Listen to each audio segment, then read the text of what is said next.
ప్రతిపక్ష బీఆర్ఎస్కు సీఎం రేవంత్ రెడ్డి దిమ్మ తిరిగే షాక్ ఇచ్చారా?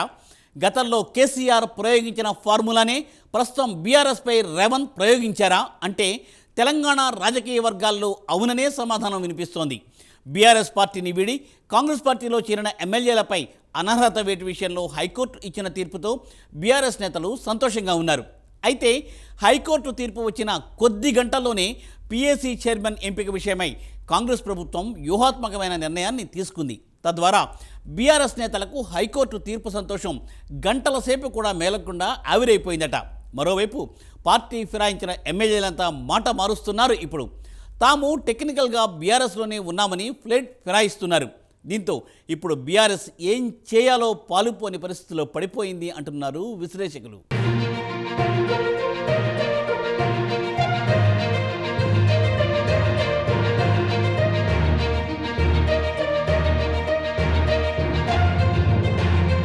శేరిలింగపల్లి నియోజకవర్గం నుంచి బీఆర్ఎస్ తరపున విజయం సాధించిన అరికెపూడి గాంధీని కాంగ్రెస్ ప్రభుత్వం పీఎస్సీ చైర్మన్గా నియమించింది.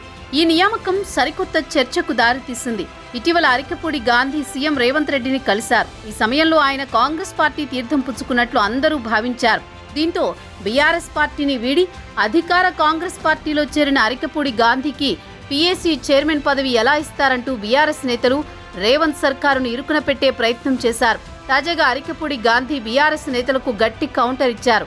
తాను బీఆర్ఎస్లోనే ఉన్నానని, కాంగ్రెస్లో చేరలేదని క్లారిటీ ఇచ్చారు. హరీష్ రావుకు పీఎస్సీ చైర్మన్ పదవి ఇస్తేనే ప్రతిపక్షంగా భావిస్తారా, వేరే వాళ్లకు ఇస్తే ఒప్పుకోరా అంటూ ప్రశ్నించారు.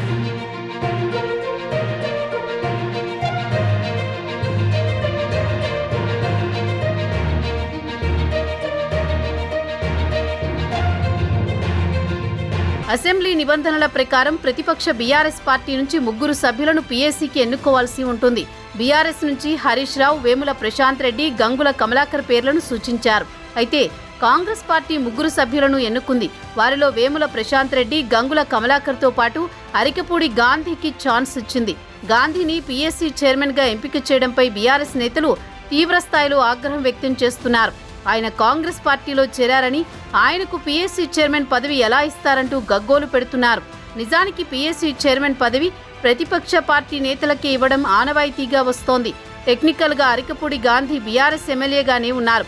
రూల్స్ ప్రకారమే గాంధీకి పీఎస్సీ చైర్మన్ పదవి ఇవ్వడం జరిగిందని కాంగ్రెస్ చెబుతోంది. బీఆర్ఎస్ పార్టీకి ఇది బిగ్ షాక్ అని చెప్పొచ్చు. పీఎస్సీ చైర్మన్ పదవి కోసం బీఆర్ఎస్ ఎమ్మెల్యే హరీష్ రావు పేరును ఇచ్చినప్పటికీ అరికెపూడి గాంధీ నామినేషన్ వేయడంతో కాంగ్రెస్ ఆయనకే పదవిని కట్టబెట్టింది.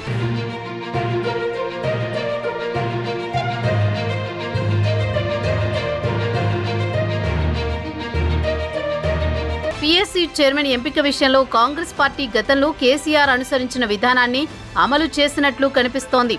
2018 ఎన్నికల్లో బీఆర్ఎస్ రెండోసారి విజయం సాధించిన తర్వాత కేసీఆర్ ప్రతిపక్షానికే పీఎస్సీ చైర్మన్ పదవి ఇచ్చే ఆనవాయితీకి ఫుల్ స్టాప్ పెట్టారు. పీఎస్సీ చైర్మన్ పదవి కాంగ్రెస్లోనే కొనసాగుతున్న ఎమ్మెల్యేలకు ఇవ్వాలని అప్పట్లో కాంగ్రెస్ విజ్ఞప్తి చేసింది. కానీ కేసీఆర్ కాంగ్రెస్ విజ్ఞప్తులు పట్టించుకోలేదు.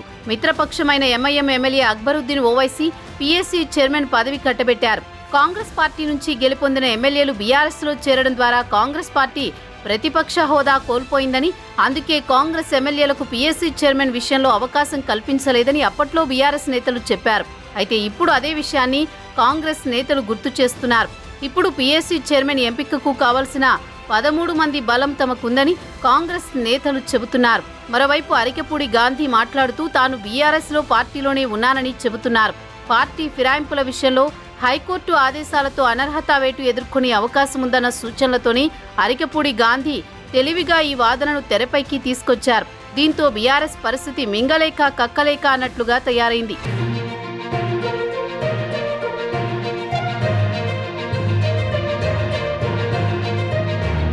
మరోవైపు ఇప్పుడు ఫిరాయింపు ఎమ్మెల్యేలంతా కూడా అరికెపూడి గాంధీ బాటే పడుతున్నారు. తాము టెక్నికల్గా బీఆర్ఎస్లోనే ఉన్నామనే పల్లవి అందుకున్నారు. అయితే హైకోర్టు తీర్పు నేపథ్యంలోనే జంపు జిలానీలంతా ఇలా మాట మార్చారనే టాక్ వినిపిస్తోంది. అటు బీఆర్ఎస్లో ఉన్నామని చెబుతూనే ఇటు అధికార పార్టీ కోసం పనిచేస్తూ డ్యూయల్ రోల్ పోషిస్తున్నారనే ప్రచారం జరుగుతోంది. దీంతో ఇప్పుడు బీఆర్ఎస్ పరిస్థితి అడకత్తెరలో పోకచెక్కలా తయారైందనే గుసగుసలు వినిపిస్తున్నాయి. ఇటు ఫిరాయింపు ఎమ్మెల్యేలపై చర్యలు తీసుకునే అవకాశం లేక, అటు రేవంత్ స్ట్రాటజీని అర్థం చేసుకోలేక ఏం చేయాలో పాలుపోక గులాబీ బాస్ దిక్కులు చూస్తున్నారట.